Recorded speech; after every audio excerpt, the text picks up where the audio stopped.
L'île de Ré, ses plages de sable fin, ses maisons blanches aux volets verts et ses roses trémières, ah, l'île de Ré. Mais au-delà de la carte postale, ce petit bout de terre reste un espace fragile où homme et nature cohabitent depuis des siècles.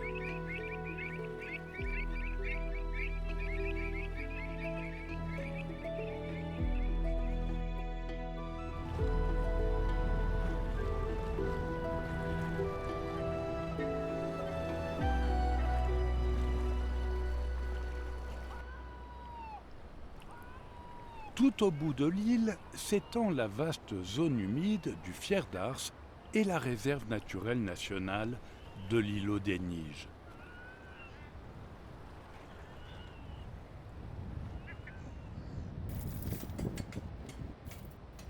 En toute saison, marée haute ou marée basse, ici c'est la mer qui impose son rythme.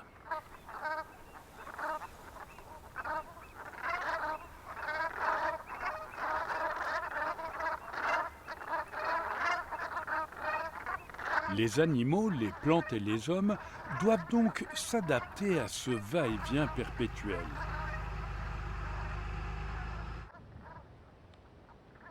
La vase n'est pas qu'une boue noire nauséabonde qui colle aux bottes. C'est avant tout un milieu d'une très grande richesse biologique qui fourmille de vie.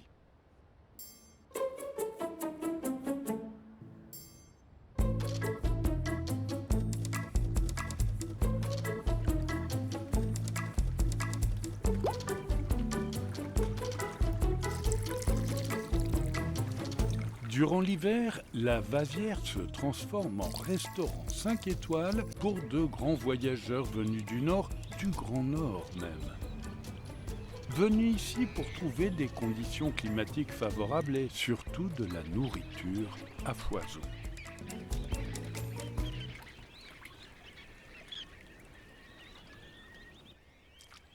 À chacun sa technique. Avec leur long bec, les barges et les courlis n'ont aucun mal à déterrer des coques ou des vers bien juteux. Quand le tourne-pierre rôde, on ne peut se cacher nulle part. Mais toutes les bonnes choses ont une fin. La mer qui remonte va bientôt priver ses oiseaux de nourriture.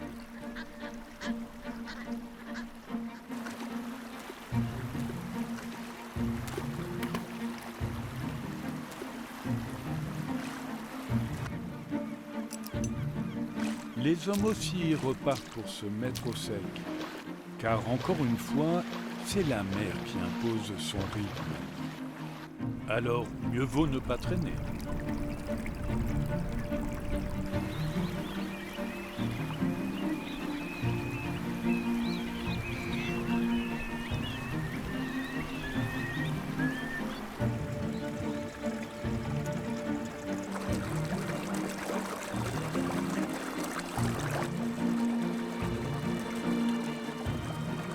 Ne pouvant se déplacer, les plantes ont dû déployer des trésors d'adaptation pour survivre le temps de la marée haute.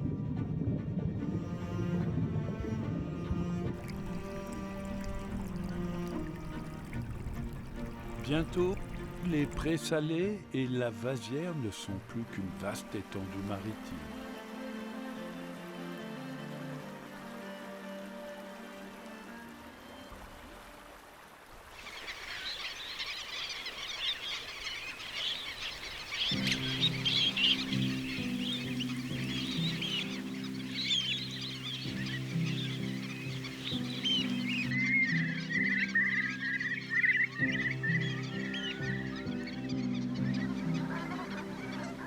Pour la majorité des oiseaux ne sachant pas nager, il n'y a pas d'autre choix que de trouver refuge derrière les digues de la réserve, dans ce que les ornithologues appellent un reposoir de marée haute. En hiver, la réserve naturelle de l'îlot des Niges et le Fier d'Ars accueille environ 40 000 oiseaux d'eau C'est pour cela que le site a été inscrit sur la liste mondiale Ramsar.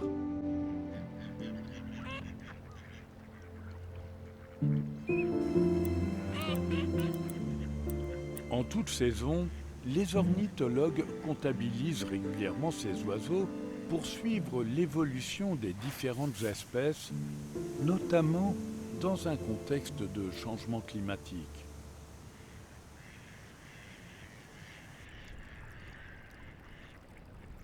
Dans l'attente de la prochaine marée, les bernaches s'alimentent la tête sous l'eau. Tandis qu'un marais vidé fait le bonheur des spatules blanches et des aigrettes garzettes.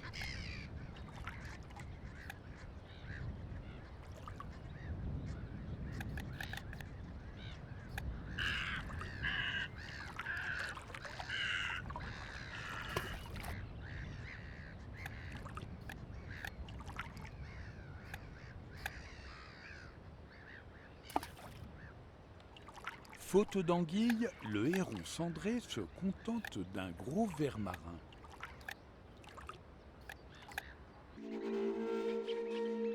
Quand le busard des roseaux approche, c'est la panique.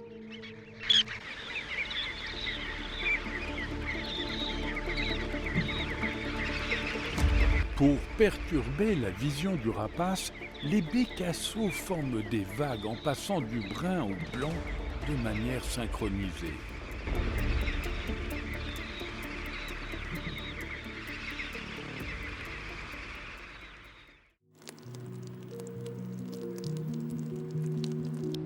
Les températures remontent, l'hiver prend fin.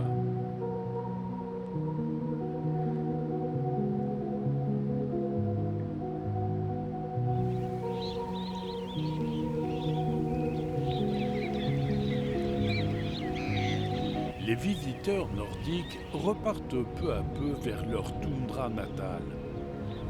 D'autres prendront bientôt leur place.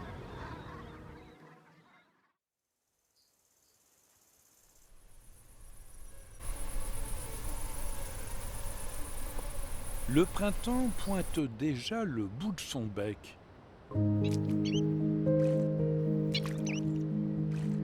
Revenu d'Afrique, cette échasse blanche profite de l'abondance d'insectes. Les premiers beaux jours sont synonymes de vie, de vacances et de couleurs.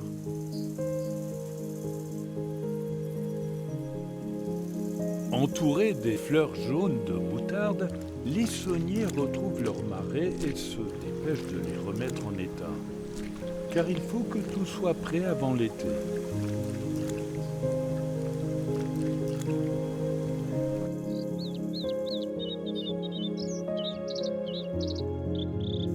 À leur côté, un mâle gorge bleue à miroir chante à tue-tête pour attirer une partenaire.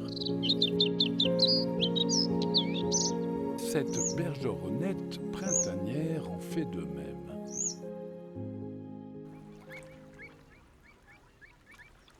Il faut parfois faire preuve de combativité pour gagner le cœur des femelles.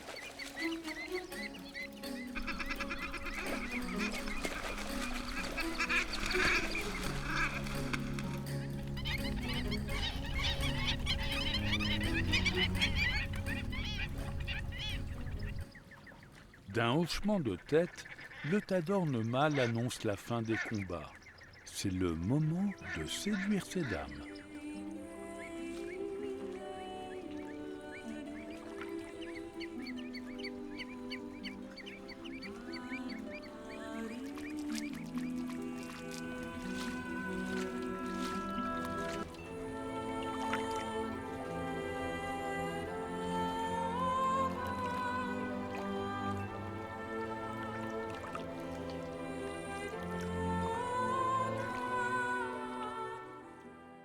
Pour ces gravelots à collier interrompus, en revanche, ça n'est pas encore gagné.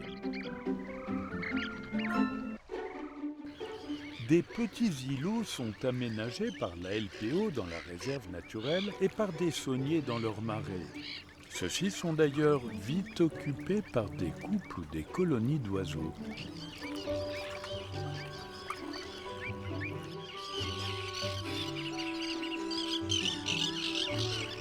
Dans une colonie de sternes pierre-garin, la place vient souvent à manquer. Alors, chacun fait comprendre à son voisin qu'il ferait mieux d'aller voir ailleurs.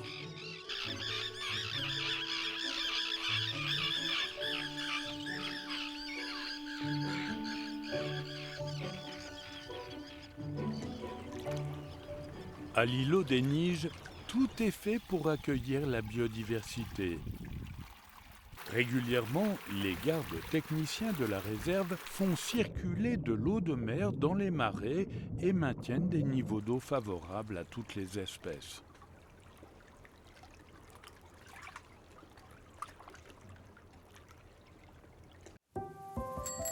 Aux Portes-en-Ré se dresse la Maison du Fier, véritable lieu de sensibilisation à la nature rétaise.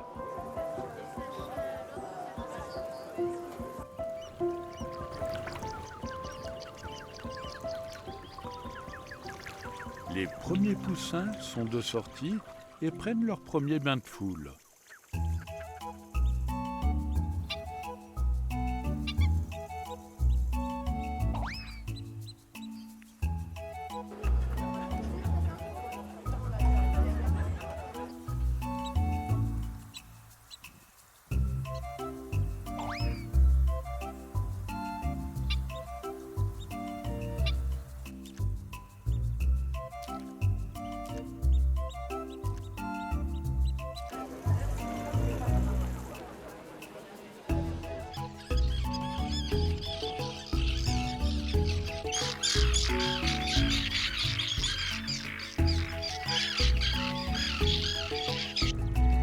À chaque poussin, sa leçon de vie. Pour les goélands, on sonne l'heure du repas en tapant sur la tache rouge du bec de maman.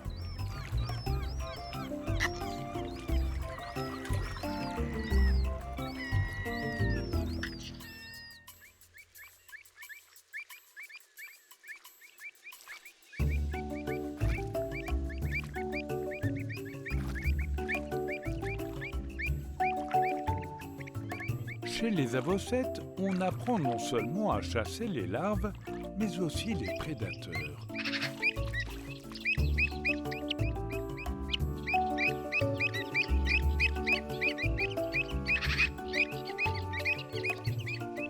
Quant aux échasses, si on entend une alarme, on se cache sous un paran.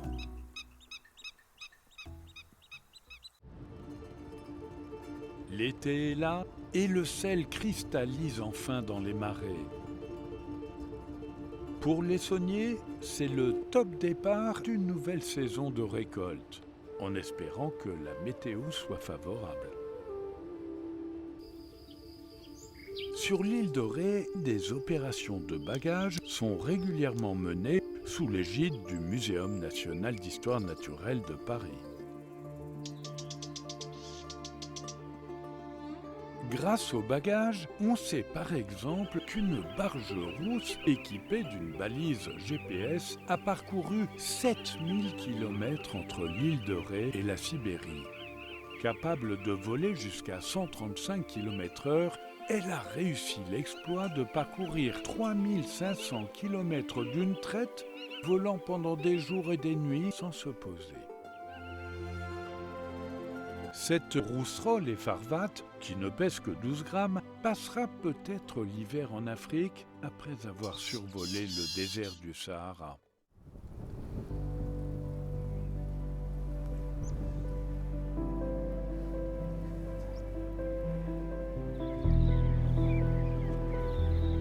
À l'approche de l'automne, les sauniers rangent leurs outils et ferment leurs cabanes jusqu'au printemps prochain.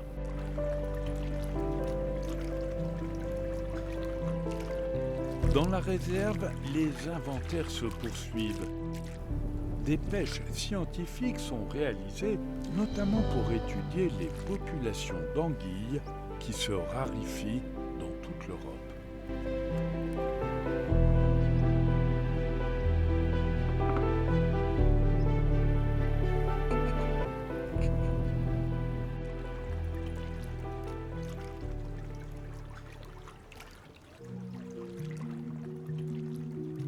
Les derniers vacanciers s'en vont.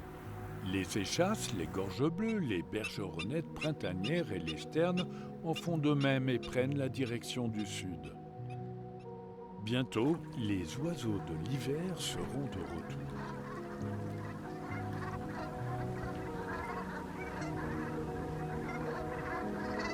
Une année de plus est passée dans le fier d'Ars. À l'heure où de nombreuses menaces pèsent sur la biodiversité en France et dans le monde, gageons que notre petite île de Ré et ses zones humides restent des espaces où la nature et les hommes puissent cohabiter pendant longtemps encore.